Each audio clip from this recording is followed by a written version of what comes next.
high-level overview. In this empowering episode, Stanford health psychologist and best-selling author Kelly McGonigal joins the School of Greatness to challenge the way we think about stress, movement, and willpower. Rather than viewing stress as the enemy, Kelly reframes it as a powerful adaptive force that, when understood correctly, can fuel growth, compassion, resilience, and connection. She also explores how exercise changes the brain, why service heals trauma, and what it truly means to cultivate lasting self-control. This is a conversation that blends neuroscience, personal insight, and emotional storytelling, moving fluidly between rigorous science and deeply human truths about joy, grief, addiction, and healing. This is a summary of the positive side of stress and the science of self-control with Kelly McGonigal from the School of Greatness podcast, where we break down the key insights, ideas, and takeaways from this content, giving you the gist so you can decide if you want the rest. The full summary is available on perfectsummary.com, and you can listen to the podcast Perfect Summary on all major platforms or watch it on YouTube at Official Perfect Summary. The discussion explores how rethinking stress can transform its biological and emotional impact, why exercise is one of the most powerful antidepressants and brain enhancers, practical strategies to reframe anxiety, fear, and loneliness as adaptive signals, the role of compassion, service, and movement in overcoming depression, why willpower is not a virtue, but a trainable biological system. Deep dive into main ideas. Stress is not the enemy, it's a signal. Kelly opens the conversation by dismantling the myth that stress is inherently harmful. She highlights a pivotal study of 30,000 adults showing that stress only increased mortality in those who believed stress was bad for them. In contrast, people with high stress who viewed it as manageable were among the most likely to thrive. Stress, she explains, is what arises when something we care about is at stake. It's not good or bad.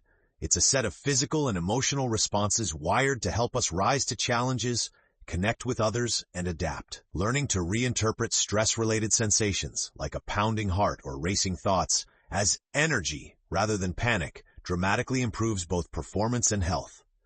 The biology of reframing stress.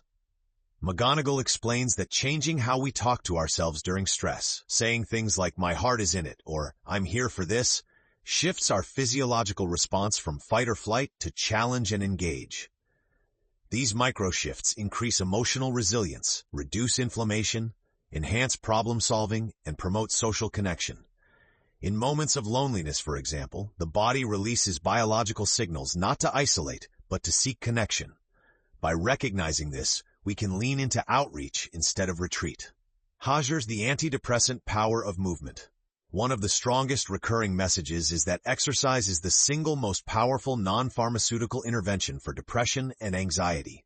Just 20 minutes of moderate movement can elevate mood through endocannabinoids and dopamine, restore motivation and reward system activity, rebuild brain plasticity and neural health, reduce rumination, and improve clarity.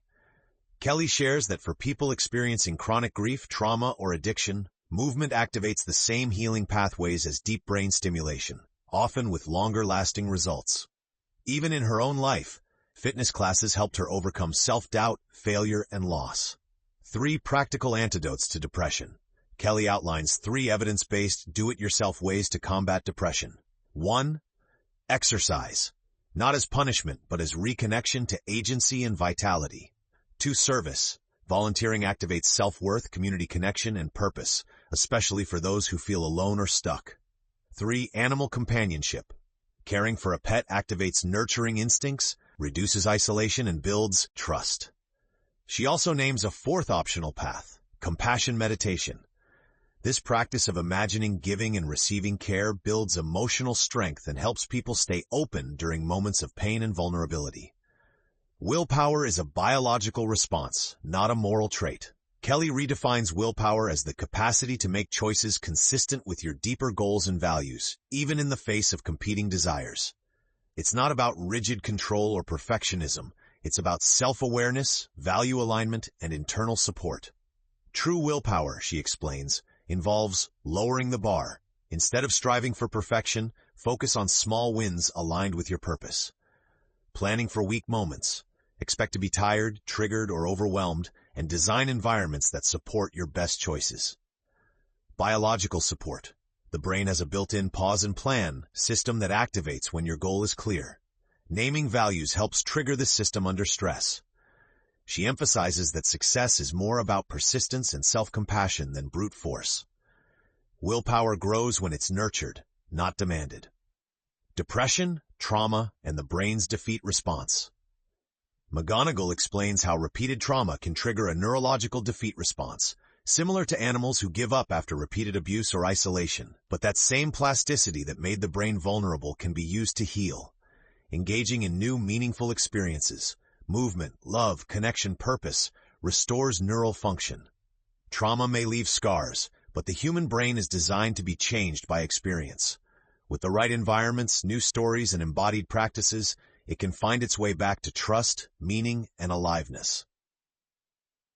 This episode with Kelly McGonigal is an invitation to stop fearing stress, stop blaming ourselves for overwhelm, and instead learn to dance with discomfort.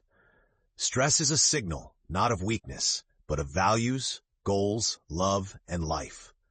By leaning into movement, service, connection, and compassion, we reclaim agency, build resilience, and rediscover joy. Ultimately, the conversation reminds us that we don't need to eliminate stress or struggle to live well. We need to become more skillful in how we meet them. Thanks for joining us today. This has been a summary of the positive side of stress and the science of self-control with Kelly McGonigal from the School of Greatness podcast. Check the links in the description to get access to more summaries. This summary came from perfectsummary.com, your go-to for podcast recaps, book breakdowns, and video summaries that give you the gist so you can decide if you want the rest. You can listen to the Perfect Summary podcast on all major platforms or watch our content on YouTube at Official Perfect Summary.